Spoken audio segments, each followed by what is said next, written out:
Kalau kita lihat Sulawesi Tenggara itu 30% daratan, 70% itu lautan.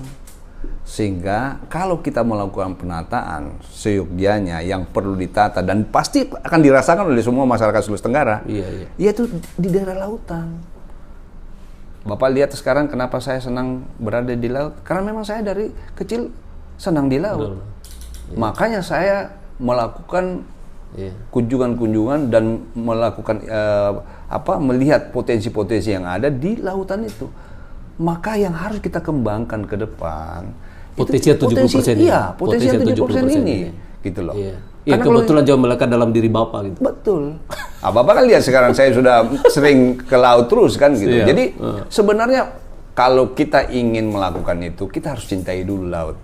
Dan masyarakat Sulawesi Tenggara tidak perlu kita anukan karena mereka sudah pada umumnya sudah berada di laut, sehingga penataan itu sektor-sektor kelautan itu harus kita, infrastruktur di laut itu harus kita tata, Pak. Karena apa? Karena mereka yang paling merasakan. 70% mereka berada di situ. Kalau kita tata di situ, maka pasti mereka yang akan kajian keilmuankah ini kajian otodidak atau memang hasil diskusi selama Bapak menjadi aparatur negara atau anggota masyarakat? Saya melakukan kajian ini sejak saya kecil setelah saya jadi Kabinda. Jadi obsesi saya itu seperti itu. Luar biasa. Iya. Sejak kecil saya tinggal di depan pelabuhan perahu.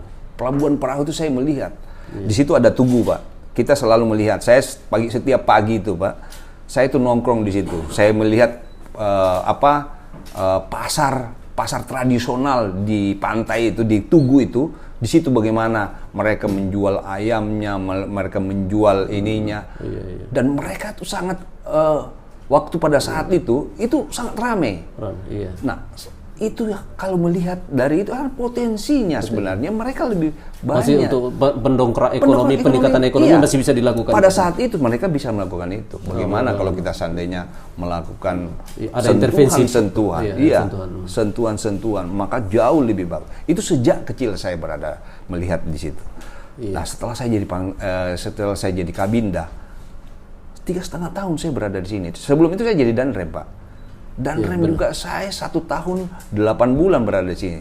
Setelah Kabinda 3,5 tahun saya melihat potensi-potensi itu yang maaf ya, tanda kutip. Kalau menurut saya, kalau ingin dirasakan oleh sebagian masyarakat Sulawesi Tenggara, maka potensi kelautan itulah yang paling. Karena 70% mereka ada di situ.